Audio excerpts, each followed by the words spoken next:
Good morning, everybody. So, students, today I will discuss the exceedingly beautiful story, The Last Lesson by Alfonso Dode.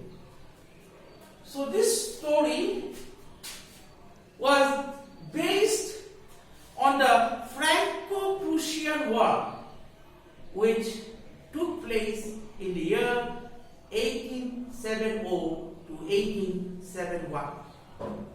Now, Franco-Prussian War, there was one battle which took place between the French troop and the Allied Germany troop. In the Germany troop, that was constituted comprising of the soldiers of Poland, Austria, and Germany. And on the other side, there was the French army. Now, in the battle, the Prussian army, comprising Germany, Poland, and Austria, they came out victorious.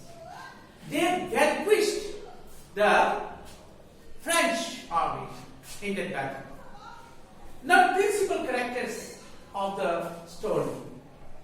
My dear students, the principal characters were, first of all, in the first place, I should say, Mr. M. Hamel. He was a teacher of French language and literature. Next was Little French. Little French spelling is F-R-A-N-Z. Okay? Clear? Now, students, Little French, he was a student, and the teacher's name was Mr. Hamel. He was teaching French language and literature. Now, Little French was very naughty boy. Okay? He used to bunk the class. On the other hand, the teacher was known for his austerity. He was a disciplinarian and a man of method. Now, Mr. Hamel entrusted the students to memorize, to cram the rules for participles and come to class the next day. And Hamel, he told the students to learn the rules of participles. But this naughty boy, Little French, did not memorize the rules, did not learn the rules, did not by heart the rules. He also started for late that morning from his house to school. He started late. So he was very much scared of getting physical punishment from the teacher. Since the teacher was a very strict teacher, he was known for his austerity, I told you many times after. Now, so teacher was a disciplinarian, so he will have to receive corporal punishment. So he was very much afraid. Now, this Little French, he was enamored, he was bewitched, he was spellbound after visualizing the panoramic beauty. You be futures over there on the wing. The birds were making sounds at the edge of the woods. Edge means side or corner. Woods means forest. The birds were making sounds at the side of the forest, and the Prussian soldiers, they were drilling, they were parading, they were doing march past in the open field behind the snowman.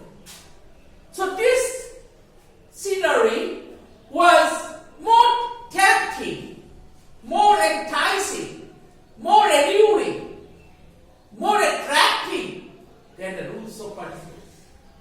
So he wasted time there and did not go to school in time. Now, but all of a sudden, conscience, he had made up his mind to go to school.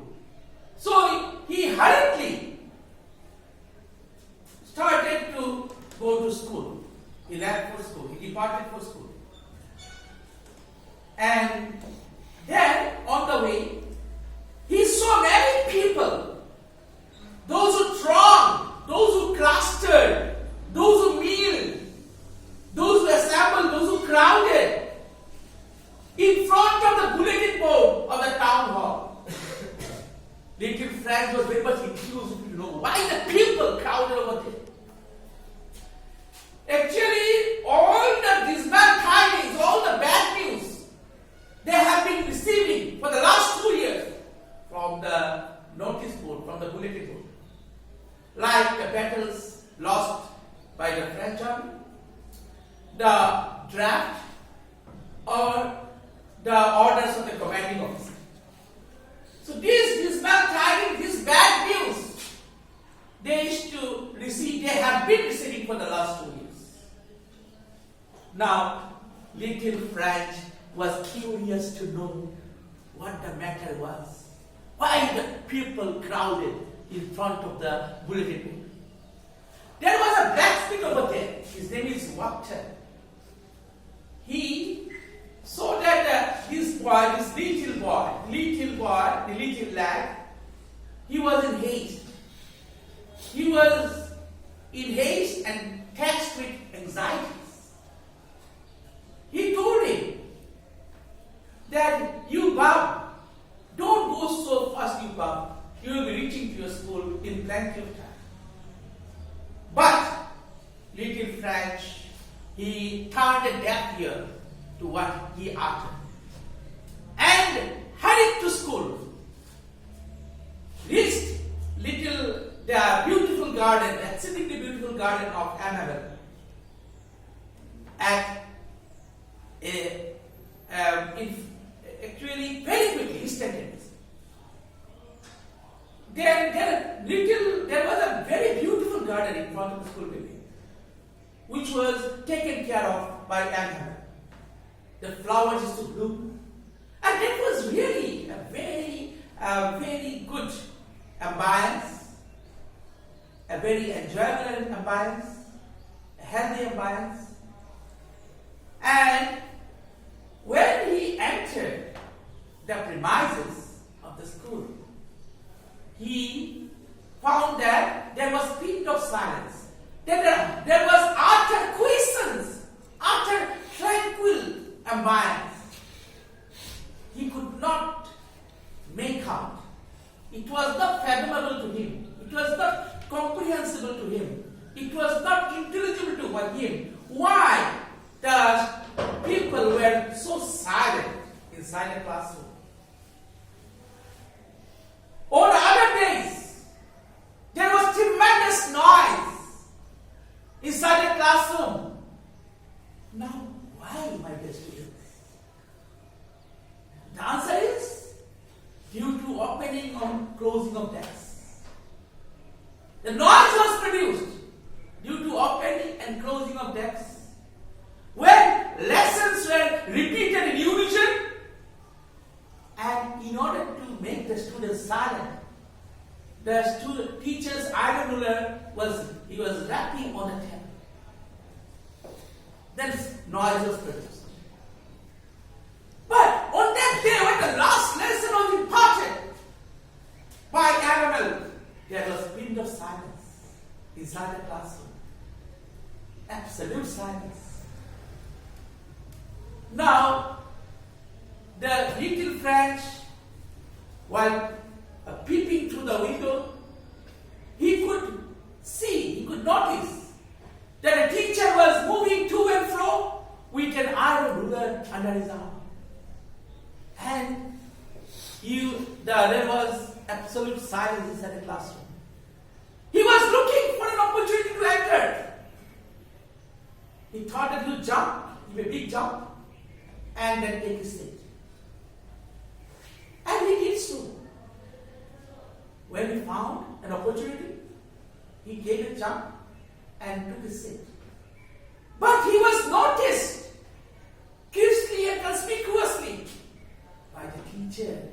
by the teacher of French language and literature, Mr. Anne. He noticed it. But the teacher did not give him corporal punishment.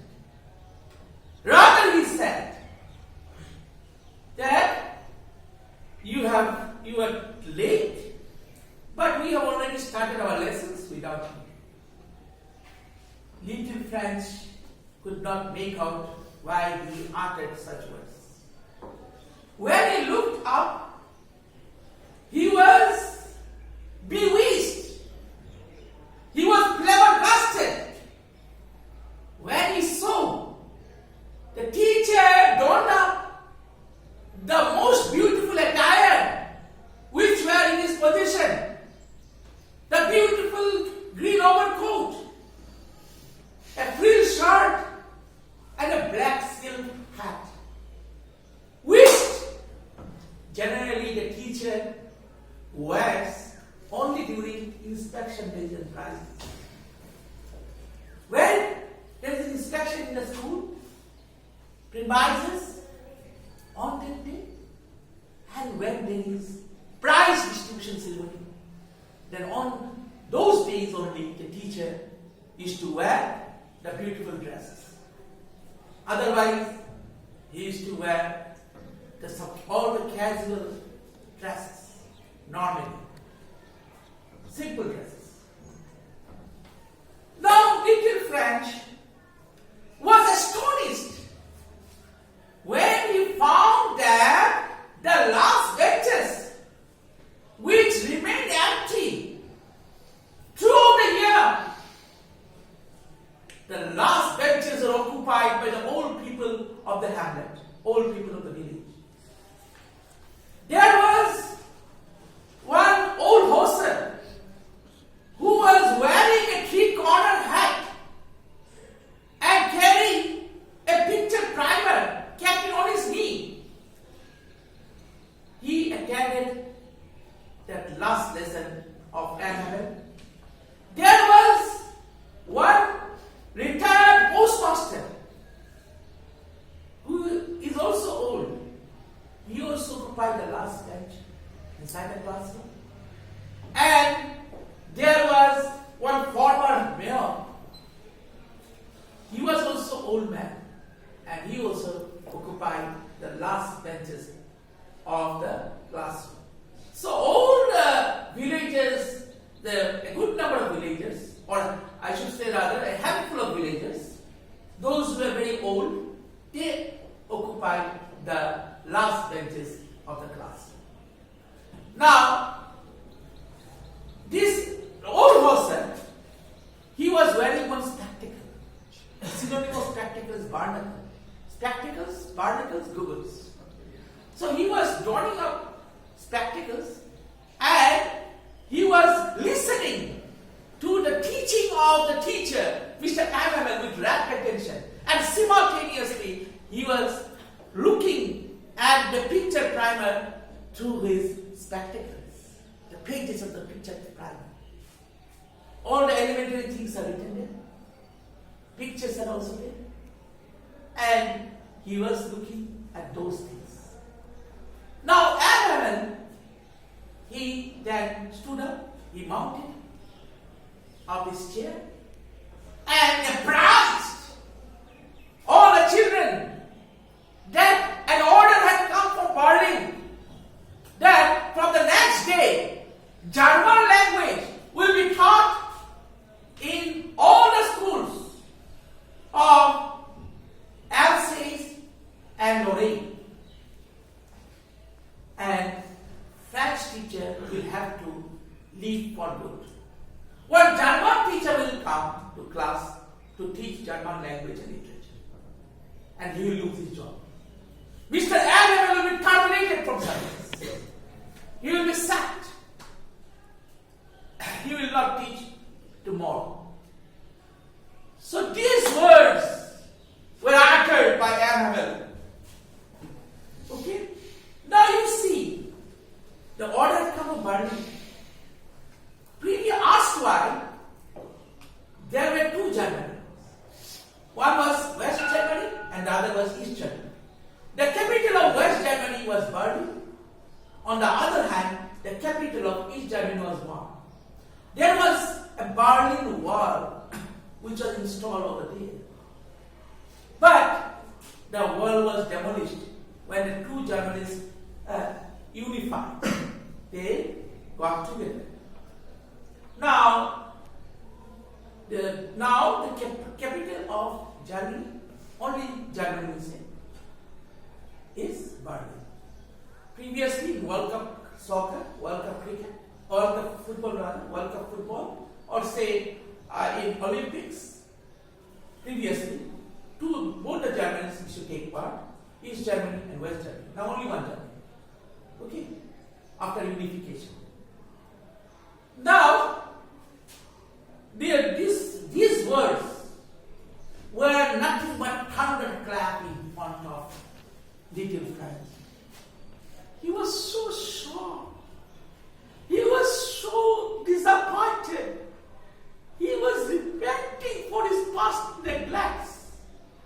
That from tomorrow, German language will be taught in the school. And he had wasted the golden opportunity to learn French language. Little Franz was regretting his past neglects, that he did not know how to write in French language. He has neglected it. He used to disturb the teachers. The teacher was pestered and nagged by him. He was a naughty boy.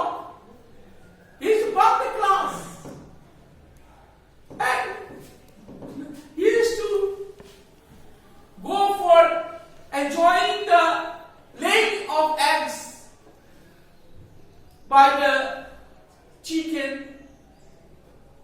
He used to go here and there and wasted his time.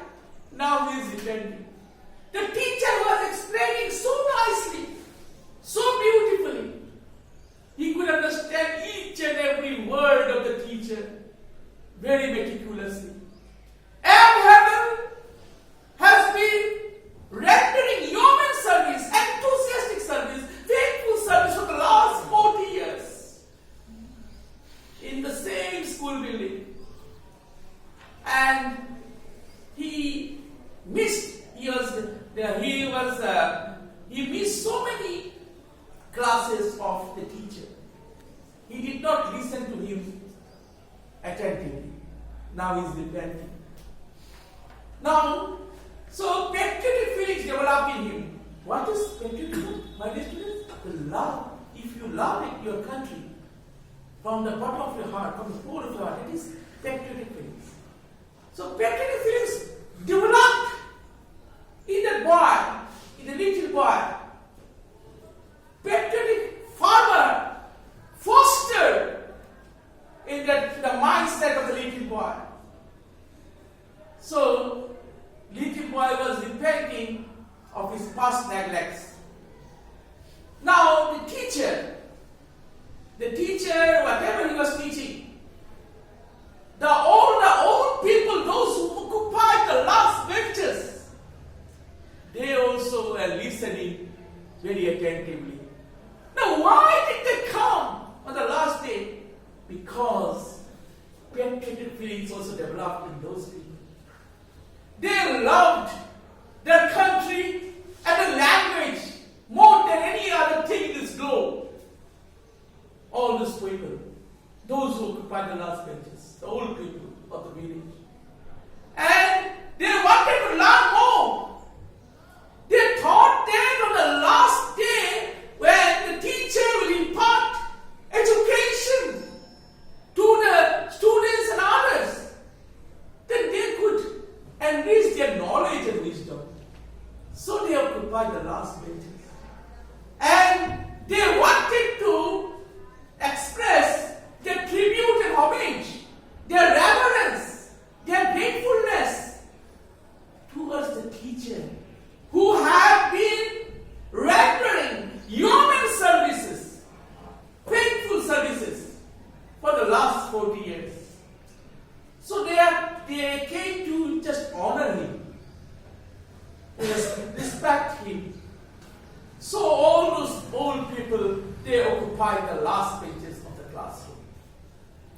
Now, there is one important question. The term is linguistic chauvinism. Now, what does linguistic chauvinism mean? Linguistic chauvinism, my dear student, means feeling of pride for one's own language, an imposition of that particular language on the people of other countries. Why linguistic chauvinism was used in this story? Because the French people were supposed to learn French language and literature. So German language was imposed forcefully on them. They have to learn German language, though they do not wish to learn it. They have no desire, because they love their own country and countrymen. They also love their own language, and their language was French language. But due to that fight, due to the Franco-Prussian War, they are now compelled to learn German language. So they were very much shocked. They were very much exasperated. They were very much despondent that they had to learn German language and literature. Up to this. Thank you. From your side, any questions? Have you understood?